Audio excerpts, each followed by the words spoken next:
As athletes, we own the sport. And so we have a voice. You're not negotiating against a bunch of widgets. You're negotiating against a bunch of men that make the product that you sell. When we are fighting the battles for players' rights, we don't apologize for what we do, and we never will.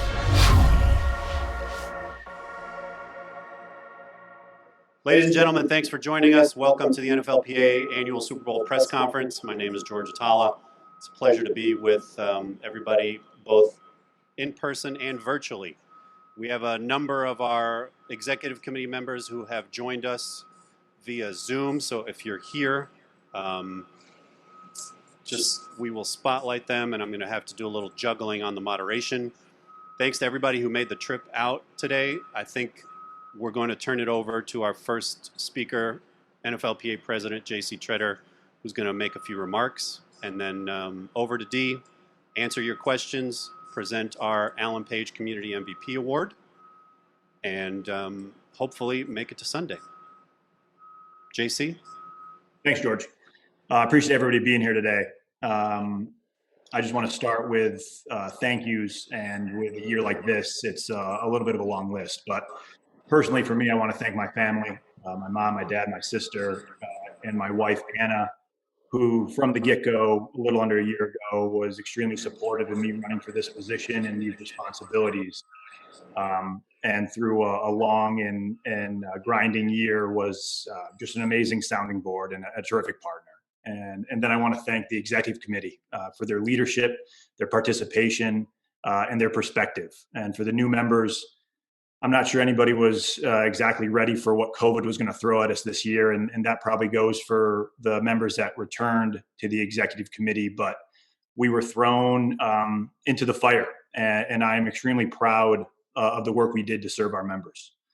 To the staff, thank you for your continued work in defending and protecting our players. And Dee, with how things went down and the timing of everything, we had to get to know each other pretty quickly. And watching the work you do to protect our players and defend our guys, it is very much appreciated.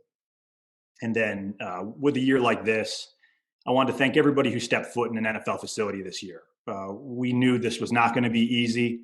Our goal from the start was not just to start the year, but to finish it and crown a Super Bowl champion. And to do that, we knew everybody needed to buy in, everybody needed to comply to the protocols, and everybody needed to look out for one another.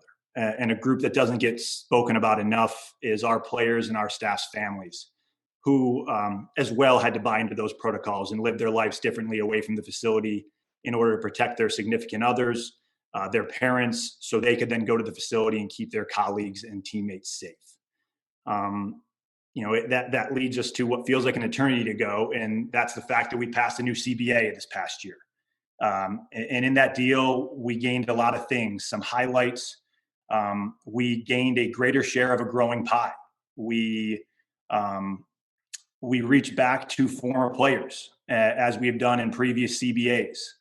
700 former players now will qualify for a pension with a new vesting standard. And 10,000 former players will see an increase in their pensions. And a goal we set out to do in 2019, we wanted to help our core players. And we did that by drastically increasing the minimum salaries of our players.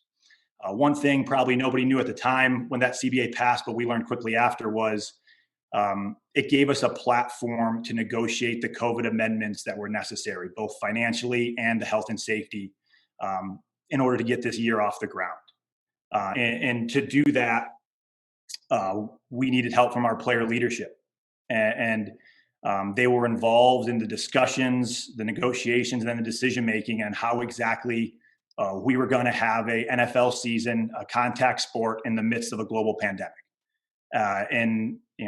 We are not out of the woods yet. The rest of the world and the country continue to wrestle with this virus. And we need to expect to do the same work we did last year and come together and deal with issues we've already spoken about and new issues that will come up in order to prepare for next season and seasons ahead. COVID forced us to do things differently this year. We made up new rules, we changed old ones, and we showed that we were forced to prepare differently, and we showed that we could prepare differently. And another thing we'll be tasked with is coming together as leaders looking back at those changes, at those new rules, and figuring out which of those shouldn't just be there to combat COVID, but instead should stick with our league long term for the betterment of everybody involved. And the way we have those discussions is by having our player leadership. And we made sure not to let COVID throw off our democratic process. We made sure to go and we elected reps for all 32 teams in the fall. And I'm looking forward to going through these issues with those men. And I'm sure new issues that will come up. We need our player leadership and our player membership to stay engaged and involved in our process and our thoughts. This was an amazing year for player engagement and player involvement with everything that went on. And we know that the strength of our union comes from our player voice. And I think the perfect example of that would be the hashtag We Want to Play this summer, where over 400 players stood up and demanded the necessary protections for themselves and their teammates. In the end, our union is strong, and there is surely uncertain times ahead. But if this season has proven anything, it's that an informed and engaged player leadership and membership, we can both defend what we have as well as push for the necessary gains in the future. Well, the pleasure that I have as the executive director of this union is really reflected in the words from JC. In any given year, the fact that we signed a new collective bargaining agreement for another more than a decade of labor peace would be the leading story. As you all know, the leading story, of course, is the fact that we've been able to pull off 256 games, heading into one of the greatest sporting events in history during a pandemic. All of that comes down to leadership. And for our executive committee members, our president, just a tremendous amount of thanks. A lot of people out there don't really realize what it means to be a union, and certainly sometimes don't understand what it means to be a leader in a union. It is a tremendous amount of pressure. And while I love everything that our men do on the field, I will never love anything more than the fact that they have stepped up to the plate to be union leaders.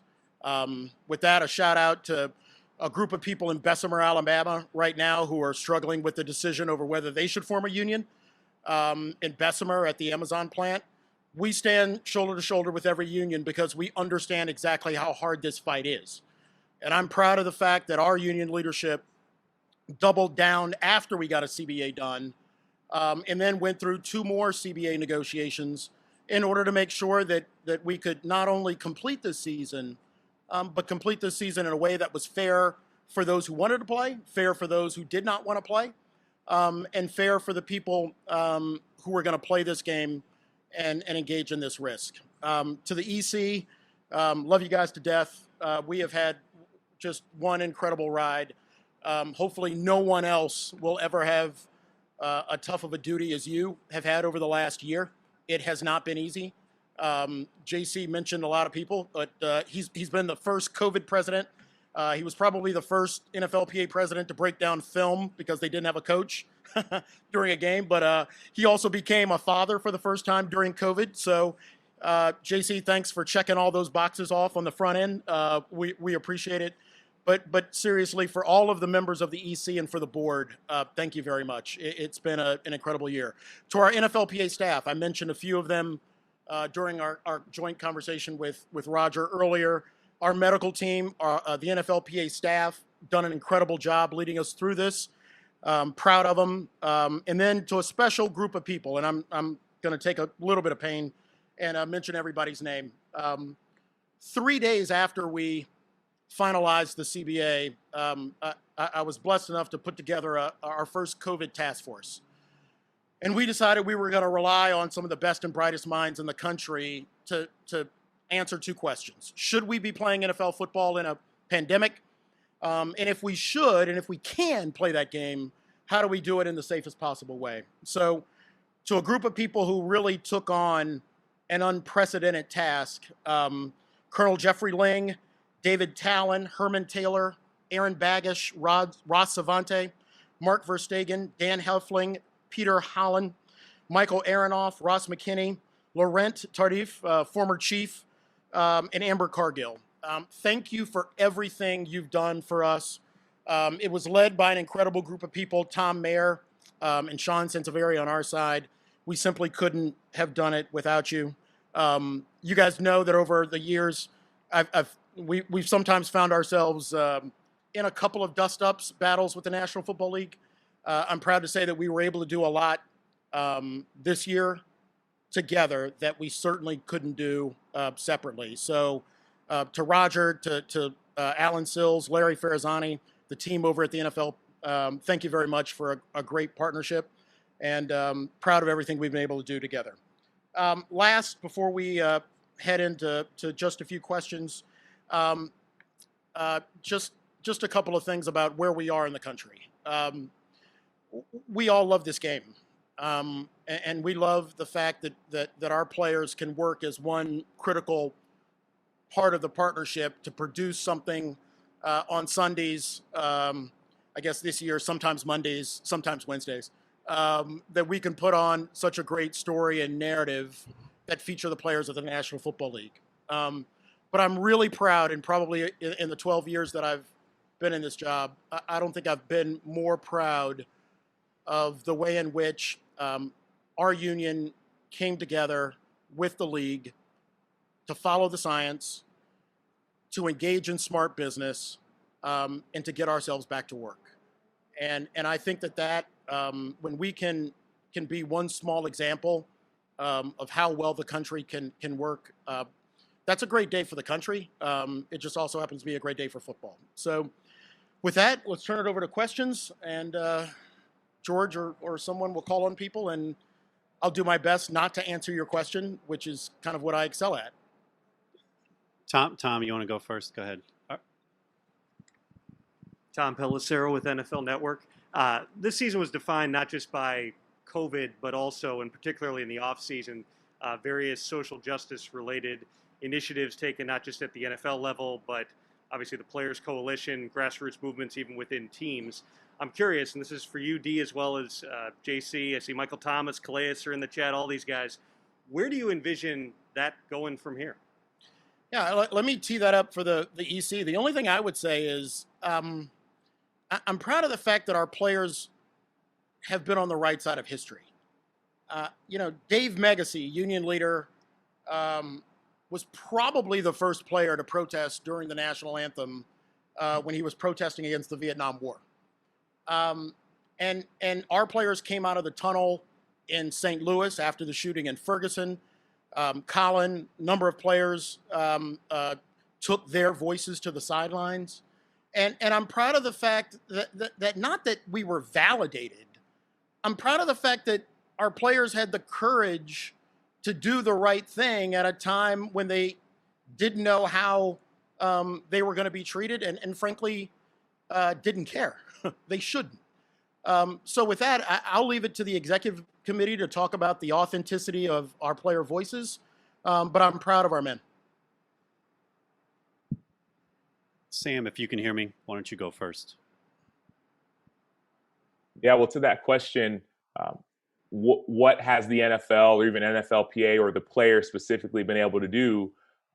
This is coming from a player who wasn't on a team this year. Like, we were in the cities in Chicago helping build food marts, or people in Buffalo who are changing the school system, people in Houston, right? Look at Michael Thomas and what he was able to do. There are many players, executive committee members, player leaders who are Walter Payton Man of the Year nominees or even winners who are on the ground doing the work. And so I think for us, the question is, okay, was the NFL serious when we said we were serious, right? As players, we've always been serious, but we wanted the NFL to try and back us up and to try and show some support. And I think one of the biggest things that I've seen is somewhat of a collaboration, right? Listening to voices not only on teams, but also in the community who are serious about making change. We saw Roger Goodell come and say, I was wrong when it comes to Colin Kaepernick. I think that was a big statement. I don't know if ownership was behind him in that statement. From what I understand, they were surprised that he said that, right? I was wrong. And so for us as players, whether in communities where there are teams or in other communities where we live, I think that we always have been and we will continue to be serious about making change in our communities. And go to anyone's social media profile and go to anyone's website, and you'll see that we're serious about making change, not just for this season, not just because of what we saw with George Floyd and Ahmaud Arbery and Michael Brown and Tamir Rice, but we want this to be a long-lasting, forever thing. Mike T, you want to go next? Yeah, I'll just add on to it because Sam, I mean, that was a great job, explaining everything that, or most of the things that not only our league and the union, but, what everybody was able to do together. I think that was a great job explaining that, Sam. I'll touch on this. I think moving forward, the collaborative effort of both the players in the league and the organizations, I think that should continue. Using that momentum that we had last year and finally being able to see, players putting together initiatives and the organizations finally really backing them authentically. The league really backing them and doing it not just, with maybe a donation, but through their social platforms as well, because that's huge.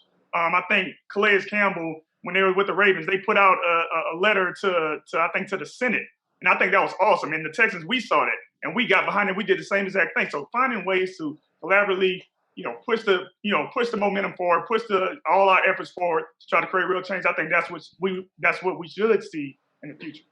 And to just piggyback on that real quick, we saw players in Denver go and change laws. Not only did they protest, but they went and they changed laws to make the city of Denver more and the state of Colorado more equitable. We saw players in Miami stand hand in hand, arm in arm to go and make real change. We saw people all around the country, right? Not only in the NFL, right? We're proud of what we've done in the NFL, but we've seen the leagues come together, right? You saw what the NBA did, saying we're not going to play. And many players on many teams in many cities decided we're not going to practice. We may not play, right? We saw leagues all around the nation come together to stand for social justice. And so to piggyback on what Mike T just said and on what I believe everyone, not only on the executive committee, but all our player representatives and players in the NFL believe is that it's going to take more than just us, right? Yes, we can lead and we can have the vision, but it's going to take the NFL, the MLB, the NHL, MLS, the WNBA, the NBA,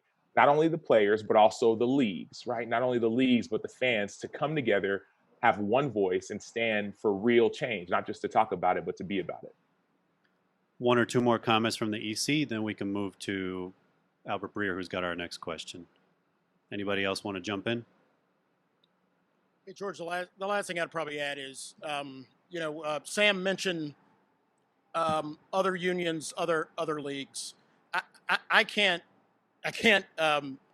really talk about the strength of the player's voice without mentioning what I consider to be the gold standard.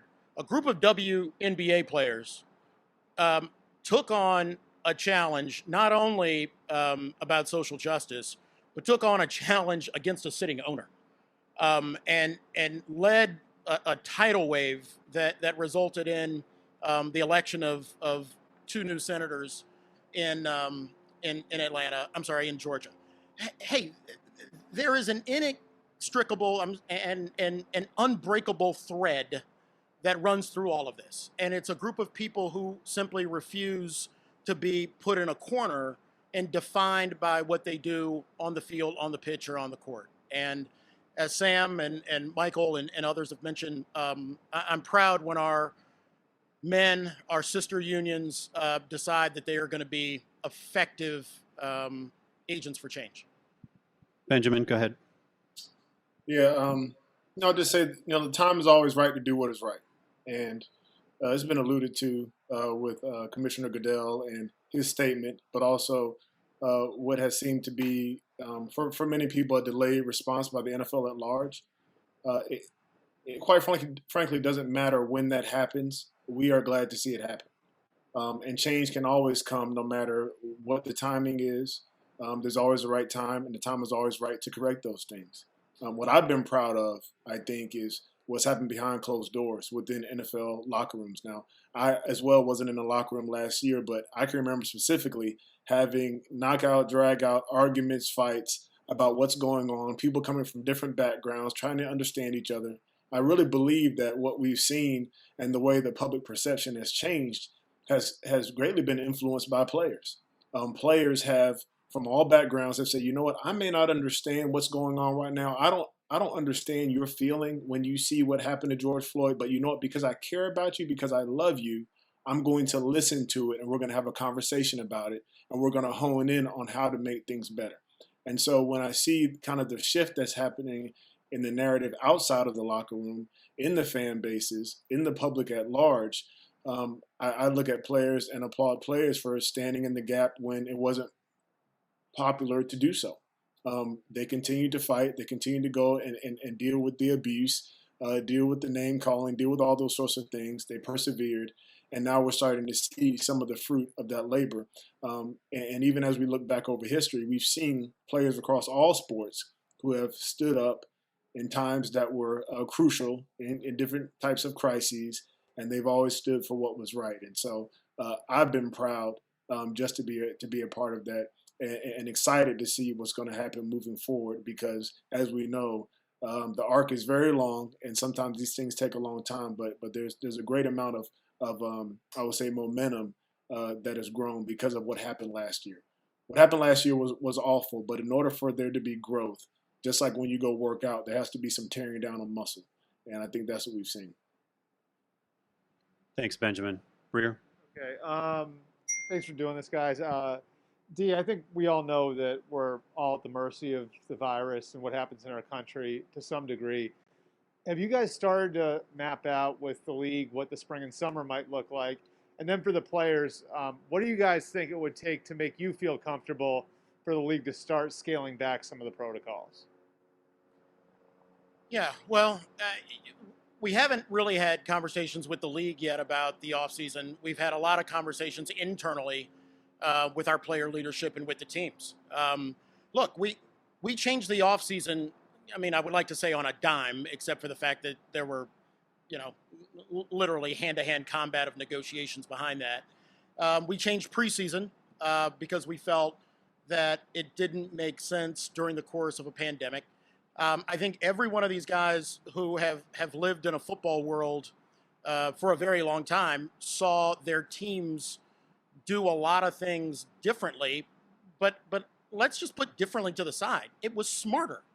So the fact that you just didn't have guys holed up in a facility for hours on end, just killing time, the fact that we were actually able to do things via teleconference and Skype and Zoom, it's all about being smarter.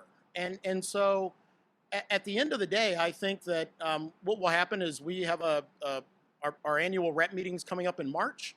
We'll continue to talk to the players about the things that they think were a better, smarter way of playing football. And I think some of those things, most of those things don't have anything to do with COVID.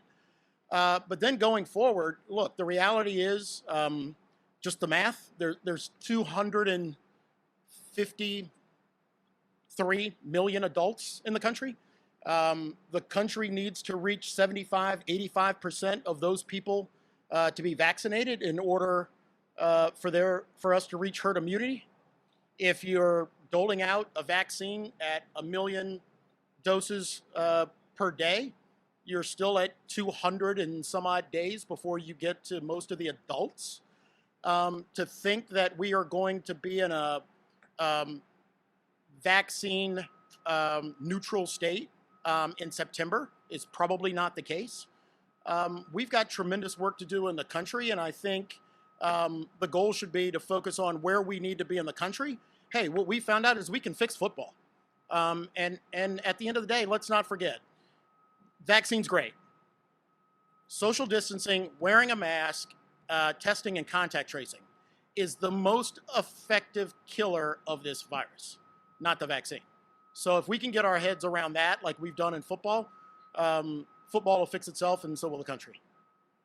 JC, you want to tag on to the off-season question? Then we'll move to a question from the floor, and we've got some people's hands raised virtually. JC? Yeah, I mean, like D touched on, we did things differently this year. And I know myself and many of my teammates and players across the league I talked to felt both physically better and mentally sharper at the end of the season. The amount of hours at the facility were down. The amount of reps were down. And we've had this false reality that that's necessary. A ton of reps are necessary as we watch our bodies break down by the end of the year every year. And then we jump right back into off-season program and grind our bodies down to jump right back into training camp. And it's a never-ending grind. And like I said in the opening remarks, we saw that we can do things differently this year. and the level of play didn't go down. We still had maybe one of the most exciting seasons of all time heading into an amazing playoffs. This all change, we went through change this year. And change is always scary, but we've come out on the other side in a much better position. And now it's the point of getting down with the league, talking to them about which of these changes we should move forward, because they are better for everybody involved. The game's growing and getting better, and we are healthier and can play longer, and players can stay on the field. That is good for everybody involved. Jenna Lane, ESPN. You guys push so hard for daily testing. Kind of along the lines of what Albert had just asked, will you try and push for vaccination before you return to play, whether that's in an off-season program, we don't know if we're going to have one of those yet, or training camp? Yeah, just to echo comments I've said before, I care far more about Americans getting vaccinated and reaching herd immunity than I'm even thinking about NFL players getting vaccinated in order for us to have a better practice. I mean, when you frame it that way, it doesn't sound right because it isn't right. We found out that we can actually get through an entire season by doing the things that we know prevent the spread of the virus. And I think focusing on those and what we're going to be doing in the offseason is the right way to think about it. We'll have plenty of time to talk about vaccinations when they become available to this age group. I would like to say that I'm not in their age group, so I will be getting the vaccine before any of you cats. But look, I think what we've been able to show this year is we can get football back to work by simply following all of the scientific steps that we keep hearing about and we've heard about for months. And by changing the course and activity of the game and changing our offseason, we'll focus on that first and then start to talk about vaccinations when they've become available to everyone who should get them before we do.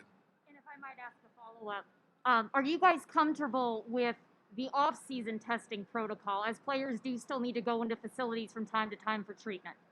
Yeah, we're looking at that right now. Look, just to level set, I think that there is a high likelihood that we will be having similar, if not the same, or we should have similar, if not the same, testing protocols into the offseason. Those things have to be discussed as soon as the Super Bowl is over. I'm sure Roger and I will take, at least a half an hour off after Sunday before we get back together to talk about the offseason. But look, what we've done has worked incredibly well, and it has not been perfect by any stretch. But I think the way that we have crafted the protocols, we've enforced the protocols. Some teams are, and some coaches are a little bit lighter in the pocketbook because of it. But I think if we can wrap our hands around the things that have worked and employ them again this season, I don't have any doubts about our success. Thanks, Jenna. Next question will come virtually from Zenny Abraham, and then we'll move back to the floor.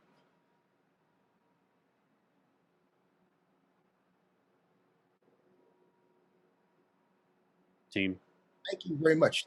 Yeah, thank you very much. Sorry for the delay in responding. But yesterday at the press conference, Dr. Scholes response to my question if there was a scenario to project forward the variants to the virus and how to respond, that they hadn't found a player that had a variant of the coronavirus.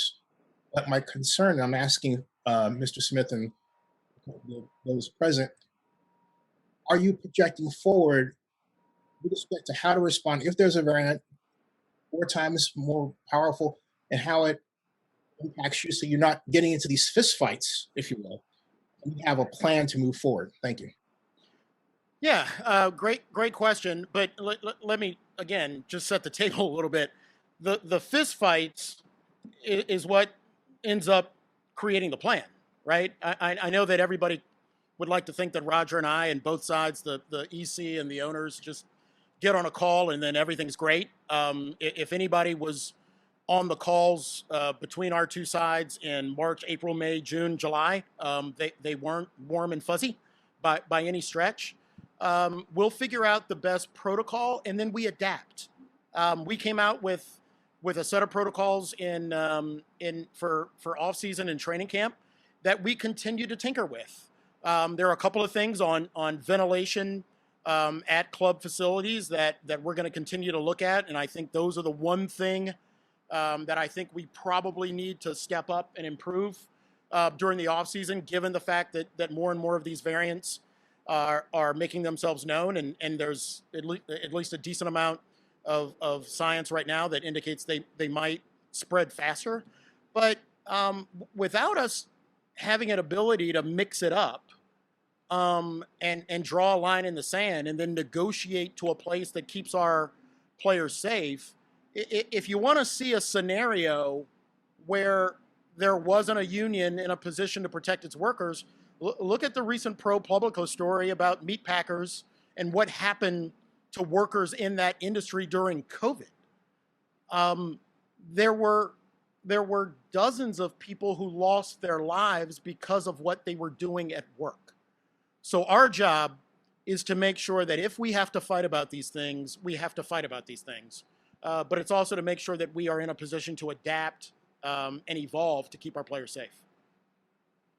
And that's why he recognized the people on our COVID task force and Dr. Mayer who lead that, who are already starting to look into some of those issues. Back to the floor. Good afternoon, and thank you, gentlemen. Eric Wilson, WKII. This season, the NFL highlighted women in the NFL as coaches, referees, and so on. I'm just curious, what is the NFLPA and the NFL doing to give them more equality and inclusion in the Shield? Yeah, great question, and the guys can jump in this. We've talked about it on a conference call. You've heard me talk about our feelings, my feelings about diversity in the National Football League for years. The league has asked us to talk with them, assist them in improving diversity and inclusion in the National Football League. With that, there have been some incredible strides this year. First time for an all-black group of referees refereeing a game. We have a tremendous referee who's a woman who's going to be the first to referee a game as a woman. I don't think there's any coincidence that those accomplishments occurred with the only other labor union in the country that's in the business of football, the referees union. But look, does it mean that it's a success story? I don't think so. When you look at the recent round of coaches and hiring, that's the nicest thing I can say is not good. I believe that we should move to a system where there is somebody in charge at the National Football League of diversity and inclusion. I think you have to increase transparency about what's going on in the hiring process. I think you have to increase accountability where we actually use metrics to find out how well we're doing on the field with head coaches, with assistant coaches, with team front offices, with league front offices, and with NFL ownership. And I think you have to decrease the barriers that have existed for other people in this business to unionize. The state of cheerleaders in the National Football League is, again, I think something that nobody in the league should be proud of. When a group of women are still working for the most part for less than minimum wage in a business that generates in excess of, well, except for COVID this year, would have been what, $14 billion? Should we be doing a better job there? Of course we should. But all of that doesn't happen by just simply deciding that we want to have X goal 2 years, 3 years, 4 years from now. Those things don't work. What works is if you have something in place that assures accountability and transparency. And we have one, and it's called the NFL Players Association. And the referees have one, and it's called the NFL Referees Association. So if we want to make a real commitment to change, let's make a real commitment for the processes to accomplish change. Hey, Dee, George, thank you. Just to kind of follow up on that theme, Dee, can you shed some light on what type of feedback you have received personally from your membership about minority hiring and the cycles in recent years. And as a second part of the question, what types of things do you think, and some of the executive committee can weigh in on this, I'd hope as well, what type of things could players do to become more involved in the process if they should, in fact, be more involved in trying to make it more equitable for head coaching opportunities? Yeah, why don't we turn that over to the EC, Yeah. and then I'll finish up on a couple of things that we've talked about specifically. Anybody want to jump in, Mike T? Yeah, I mean, I'll just go first because I know some other guys probably gonna, want to touch on it. But I'll say this: I mean, I think one, a lot of players have been, using their voices and using their platforms to, speak on this issue. They vouch for head coaches that have been, minorities, black, or of other ethnicities, people of color, to become head coaches, to become coordinators, and for whatever reason, it didn't really happen this time where there were 6 job openings and I think two people of color got hired, one at the very end. So, I mean, I think at the end of the day, the players are doing their part, using their voices, using their platforms. I think D hit on it best, like having a system, having somewhere you can have like some levels of metrics where you can track and actually prove and show, what that process is like and have some type of transparency. I think that'll probably be the best thing. And if players can be a part of that committee, great. But other than that, using your voice, using your platform as players, that's what we can do. And just hopefully keep fighting for some type of metric system that can keep track of that. Anybody else want to weigh in on the EC?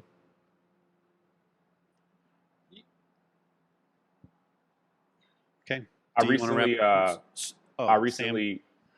wrote an article in the Players Tribune titled "Upstairs and Downstairs" that talks about the race issue in the NFL. How 17, now 18 years ago, the Rooney Rule was created. Right, it was created because there were 3 black coaches in the NFL, and 17, 18 years later, there are still 3 black head coaches in the NFL, and so I think we all know there's a problem. So the question is, okay, what is the solution? One thing that I've seen is players using their voice, players speaking up on behalf of a coach that they believe in, right? You see that happening time in and time out. Now, it doesn't help when a player speaks up and then someone squashes down their voice or their opinion to say, oh, you get paid too much money to talk, right? That doesn't help, right? What helps is when players who are part of systems trying to win organizations can see what they see and know what they know and use their voice for good.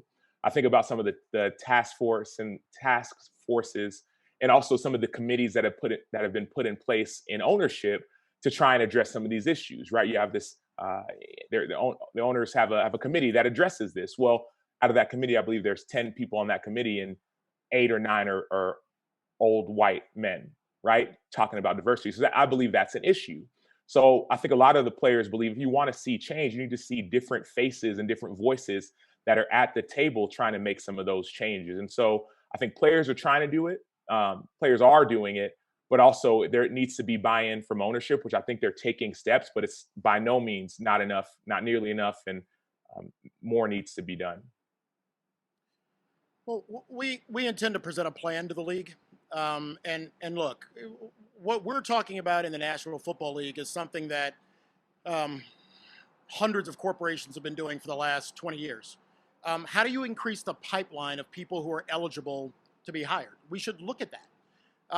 We've had an NFLPA All-Star game for years. One of the things we've always been interested in doing was having coaches of color be active NFL coaches of color be head coaches in our Hall of Fame game. It's been hard to do that because we haven't been able to get the league's permission to have those people coach in that game. Why do I want those people to coach in that game? Because it allows them to put head coaching experience on their resume. So if we can start to build the pipeline as step 1, step 2, decrease the barriers for people's ability to transfer to teams. We've had a system in the National Football League where if you were a coach at a certain position on one team and you were interested in a job at another team at the same or a higher level, you had to get the permission of the owner in order to apply for that job. That's a barrier to entry. So let's get rid of barriers to entry. I think the last time that there was a salary study for what NFL coaches make, what their benefit packages are, was a study that Gene commissioned at a time when we were hosting and supporting the Assistant Coaches Association. But, you know, look, the assistant coaches decided to go in another direction because, frankly, they weren't interested in unionizing. I don't know what they're doing now, but I think that association still exists. What they've been able to accomplish, given this round of hiring this year, leaves a lot to question. But if you're not on the side of building accountability structures and transparency structures, then you're not only not helping improve diversity, you're actually hurting those efforts. Because if you're an association that pretends that you are there to support things like diversity, and you've not been able to do anything to further those goals, you're actually creating a world where people think that there's something out there that's helping, when in reality, you and I both know they're not, right? Just to follow up on that, D, in terms of feedback from your membership, how passionate are your players about this issue? You heard Michael Thomas talk about that's going on in the community, and Sam Acho. Are there others who want to jump in? I can. Oh, go ahead. I can say something. This is Wesley.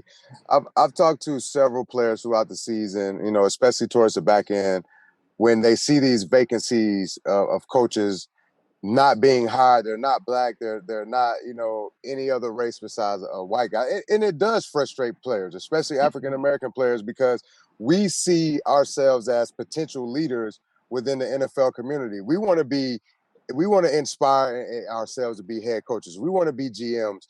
But if you have guys like an Eric Bieniemy, who's been an NFL legend, who's done great things within his offense, within the team that he's on, going to two back-to-back Super Bowls, like that frustrates us as players. But I think the great thing that Sam said and Dee said too, there has to be a platform to where we can hold each other accountable, to where the conversation continue to keep rolling. And to now these GMs, these owners have no choice but to say, hey, we have to really seriously check ourselves, because this is an issue that has been going on. We put this rule in 17 years ago, and there has not been any kind of change. There's 3 coaches that are still black.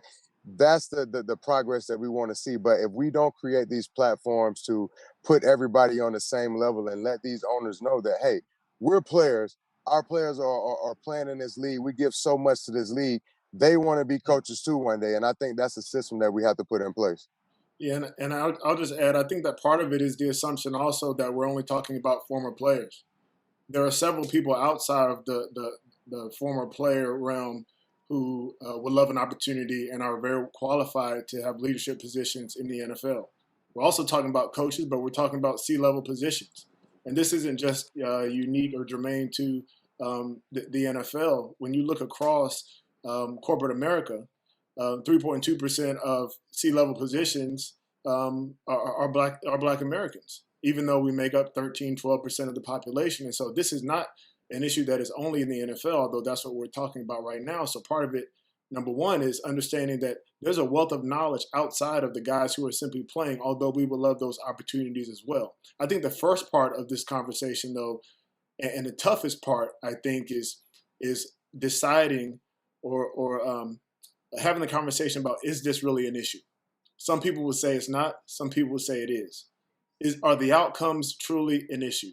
Is there something nefarious going on? Is there nepotism going on? Are all these things even true? If we can't come to an understanding about that, then we have a long way to go. Secondly, when it comes to equity, we're not simply talking about an equal outcome. It is about an equal opportunity to have an outcome. That's the frustrating part. That's what you hear from so many people. Men don't feel like they have an equal opportunity. And so it's going to take, yes, it's going to take accountability.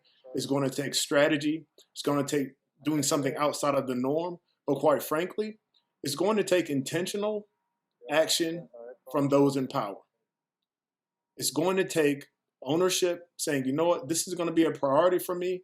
I'm going to do something that maybe my colleagues don't think is right, but I'm going to give this opportunity to someone I know is qualified. And in that way, you start to create other pipelines. If that doesn't happen, we'll keep coming back here having the same conversation over and over again. It's going to take players, of course. It's going to take us on the outside saying, you know what, these are candidates that we see in the game and outside the game that we know are qualified to be head coaches. Let's rally behind them. Let's plan. Let's almost like politics. Let's campaign for them.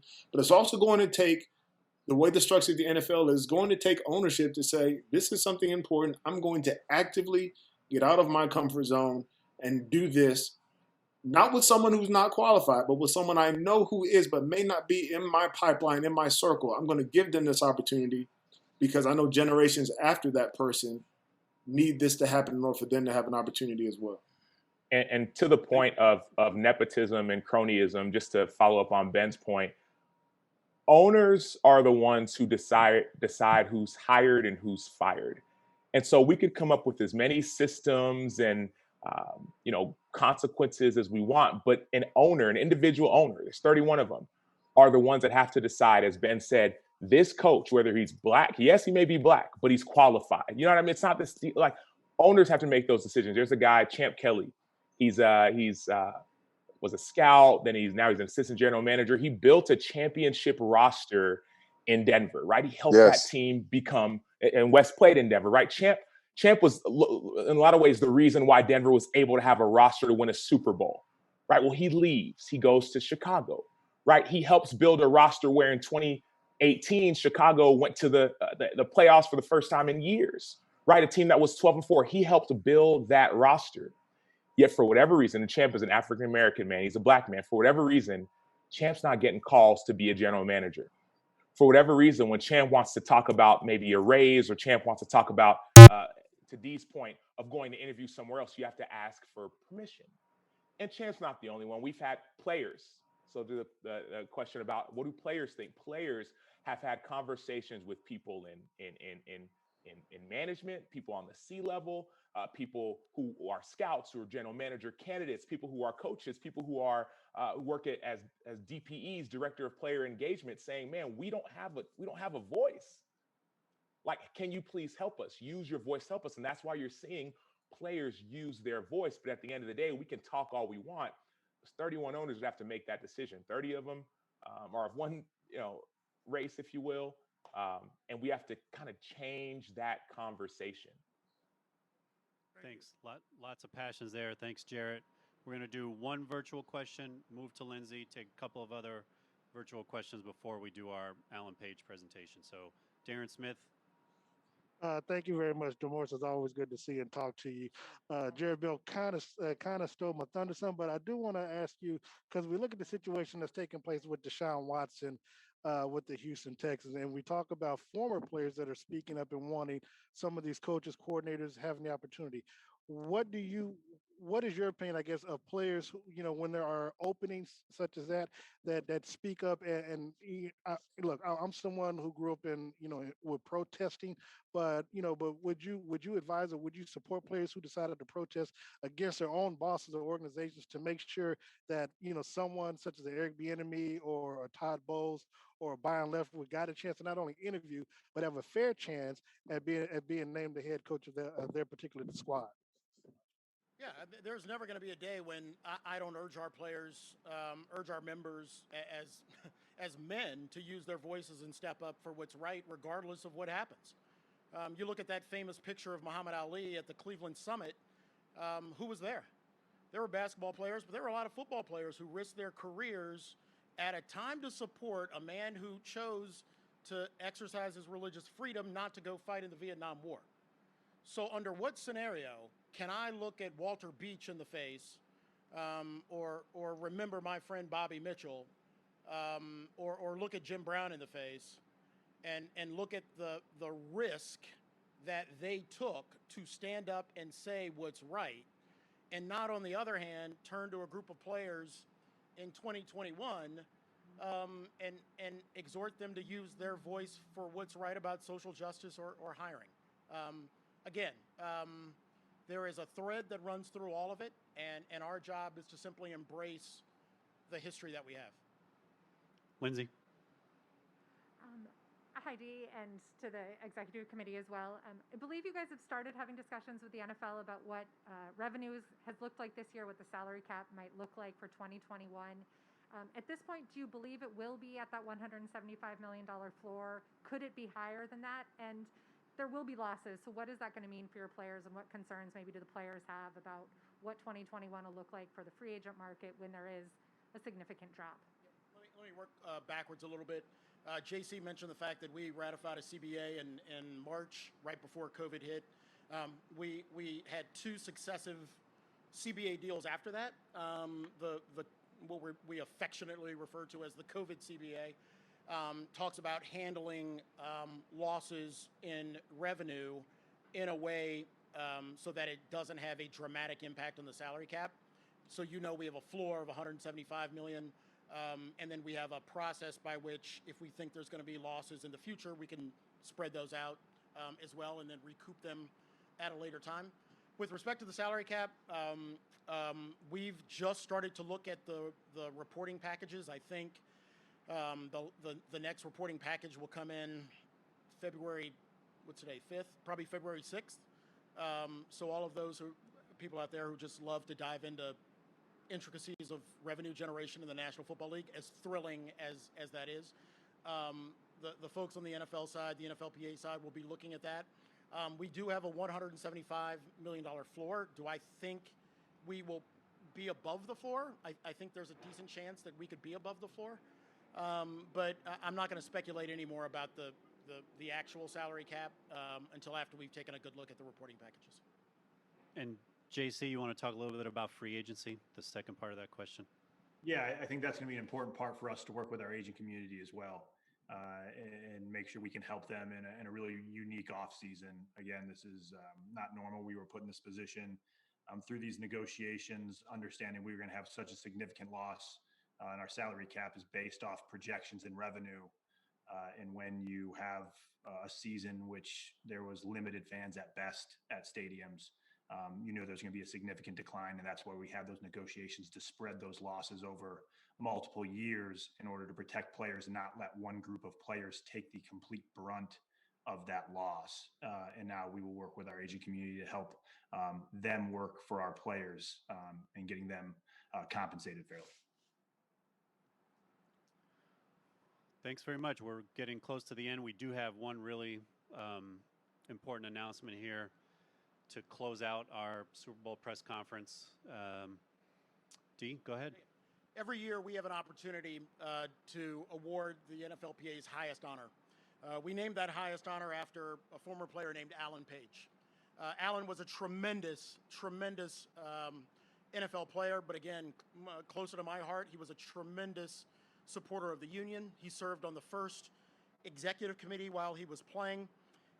He ended up, obviously, being inducted into the NFL Hall of Fame. But before that, he was an accomplished judge in Minnesota, served 23 years on the Minnesota Supreme Court, established the Alan Page Education Foundation, and is also a recipient of the Presidential Medal of Freedom. This year, we were going to give that highest honor, the NFL PA Alan Page Community Award, to a shining example of what it means for our athletes and for our men to use your platform for good, but also to achieve change. This year's recipient is named Hayden Hurst from the Atlanta Falcons. In December, Hayden opened up to the world about his struggle with depression and attempted suicide.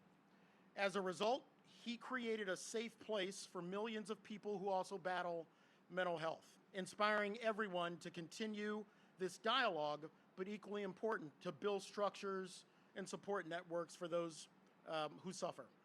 In the 2 months since then, more than $150,000 has been raised by the Hayden Hurst Family Foundation, which builds awareness of mental health issues among children and adolescents by funding mental health services and programs in schools. This funding has supported more than 270 teachers, 5,500 students, and 8,100 parents through a social and emotional training program for kids in kindergarten through 8th grade. It's called In Focus. by having the courage to say that it's okay to not be okay. Hayden has demonstrated not only a sense of personal struggle, personal survival, and personal triumph, but he's incredibly promoted a sense of success for millions of kids who look up to our athletes as heroes. So on behalf of the NFLPA, Alan Page, the former winners of the Community Service Award, I'm honored to present the 2021 NFLPA Alan Page Award to Hayden Hurst of the Atlanta Falcons. Hayden. Thank you. What an honor. I'm totally humbled to be the 2021 recipient of the Alan Page Community Award. 5 years ago, from where I was to where I'm at now, I really have to pinch myself. It's been such a wild ride, but to be in this position to help people and to give back is just remarkable. The money that we're going to receive from this award is going to help change so many lives and impact so many lives, and it's going to save lives. So thank you for that. Thank you to the NFLPA, to everyone who voted, to my mom, to my dad, and to my sister. Without them, there would be no Hayden Hurst Family Foundation. And without them, I don't know if I'd still be here. So thank you. And I would be remiss if I did not introduce the brains behind the whole operation, the COO of the Hayden Hurst Family Foundation, and my loving mother, Kathy Hurst. Hello, everyone. I just want to take a second to thank the NFLPA, to all those wonderful players that also do things in their community, and the other award winners. Thank you so much for what you're doing. It's making a difference because people now are talking about their mental wellness and they're not afraid to speak out about it. And this money is going to do so much for us in our foundation and helping more young people realize it's okay not to be okay and to talk to somebody, because we're losing too many young people to suicide. So I want to thank everyone again for this tremendous honor to Mr. Page and the NFL. Thank you so much. Thank you. Thank you very much. You have a tremendous son, and every now and then it's great to be reminded that these guys who are on the field are always somebody's little boy, right? So thank you very much. Yes, sir. Thank you. Thank you. I'm going to go call my mother. I don't know what you're going to do. Thank you very much, everybody. Thanks, everybody. Thank you. Thank you, guys.